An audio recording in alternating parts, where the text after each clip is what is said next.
আমি আমার ছেলেকে খেয়েছি। এসব কি বলে? যারা বলে তারা সবাই। যে নিজের ছেলেকে খেয়েছে সে তো ডাইনি। চুপ করো তুমি। কে বলেছে এসব কথা? যারা এসব বলে তারা সবাই। আমার শাশুড়ি বলেছেন। উনি সামনেই ছিলেন, কিচ্ছু বলেননি।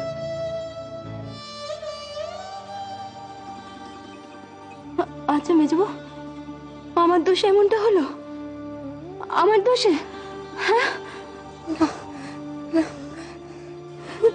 কখনো এমন কথা কইবে না, কখনো।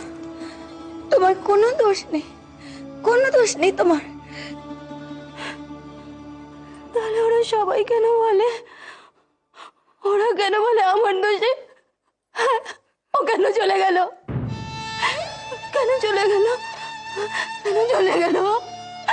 কেন চলে গেল? চলে গেল কেন? চলে গেল কেন?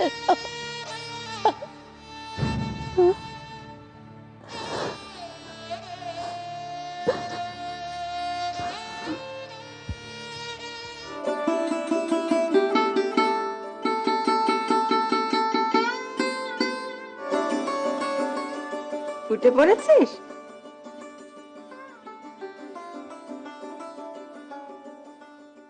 ঘুম ভাঙলো কিনা দেখতে এলুম। অনেক বেলা হয়ে গেছে না? সে তো হয়ে গেছে। ডাকুনি কেন আমাকে? বাবা, এমন ঘুমোচ্ছিলি, ডাকতে মায়া হলো রে।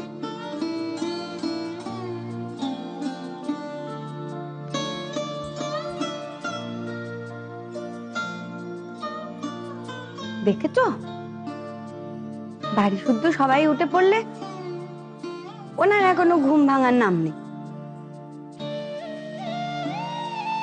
ওকে তুলে দাও না ছোট ঠাকুরজি। ও একটু ঘুমুক না।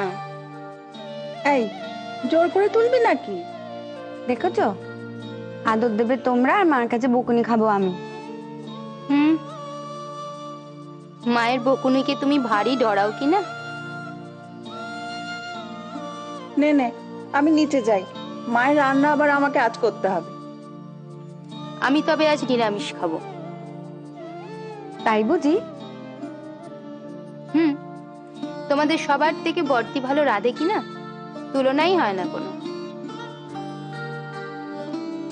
থাক থাক, আর বকিস নে। আমি যাই। হ্যাঁ, একটু পরে। ছুঁয়ে দিস নে।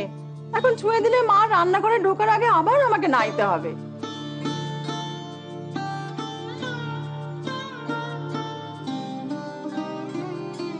তোমার ভারী বুদ্ধি না মেজবো? কি ব্যাপার বলো তো, সকাল সকাল আমার বুদ্ধি নিয়ে পড়লে? কাল তুমি জেনে বুঝি এমনটা করেছিলে তাই না? কি করলু? শোনো, তোমার মতন আমার অত বুদ্ধি হয়তো নেই, তবে আমি কিন্তু আর তেমনটি বোকা নেই। তাই বুঝি? তুমি ছাড়া আর কেউ এমন হালকা করে দিতে পারতো না আমার। দেখলে তো, দিলে বাসি কাপড়ে ছুঁয়ে। একে বাসি বিছানায় বসা, তাই বাসি কাপড়ে ছোঁয়া। এবার আমায় কাপড় ছাড়তেই হবে। তুমি কত নিষ্ঠে কাষ্টের মানুষ আমার জানা আছে।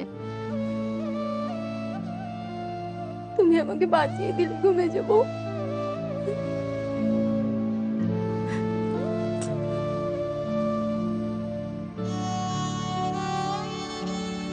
এবার ওটো দেখিনি, নিচে কত কাজ পড়ে আছে, হাত লাগাবে না? ওটো, হাত দেরি করো না, এবার কিন্তু মা বকবেন। চল। মেজবো, ওর মুখে ভাতটা দাও না। ভাবছি দেবো। দেবে? দেবো, যদি তুমি ওর মুখে প্রথম ভাত দাও।